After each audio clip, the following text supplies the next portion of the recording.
அன்பின் தேவஜனமே, இந்த நாளிலும் ஆதியாகமும் 34ஆம் அதிகாரம் அதனுடைய 22ஆம் வசனம் முதற்கொண்டு அந்த அதிகாரமுடைய நாம் இன்றைய தியானத்திற்காக எடுத்துக்கொள்ளலாம்.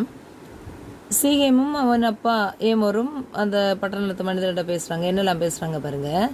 அந்த மனிதர் விருத்த சேதனம் பண்ணப்பட்டவர்களா இருக்கிறது போல நம்மில் உள்ள ஆண் மக்கள் யாவரும் விருத்த சேதனம் பண்ணிட்டோம்னா நம்ம அவங்க கூட ஏகஜனமா வாசம் பண்றதுக்கு சம்மதிப்பாங்க.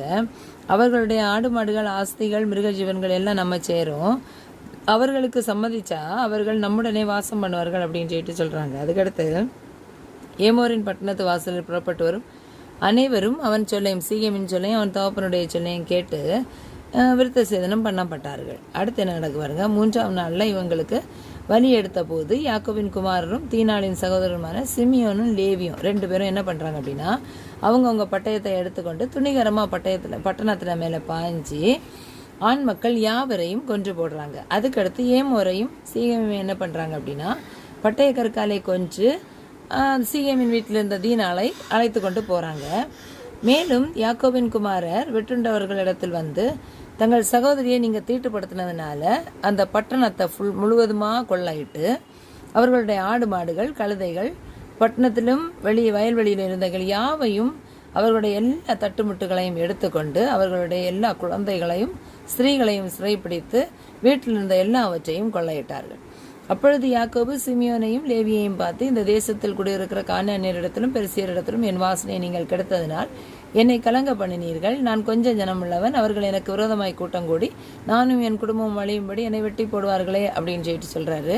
அதுக்கு அவங்க சொல்றாங்க, சகோதரர்கள் சொல்றாங்க, எங்கள் சகோதரியை அவர்கள் வேசியை போல் நடத்தலாமா அப்படின்னு சொல்றாங்க. இதுல இருந்து நம்ம என்ன தெரியுது அப்படின்னா, பாருங்கள், சீகேம் அந்த பட்டணத்தின் பிரபுவாக இருந்த போதிலும் அவன் ஒரு ஸ்திரீயை கண்டு தன் இச்சையை அடக்க முடியாமல் செயல்பட்டதன் விளைவாக அவன் குடும்பம் முழுவதுமாய் அழிந்து போகிறது.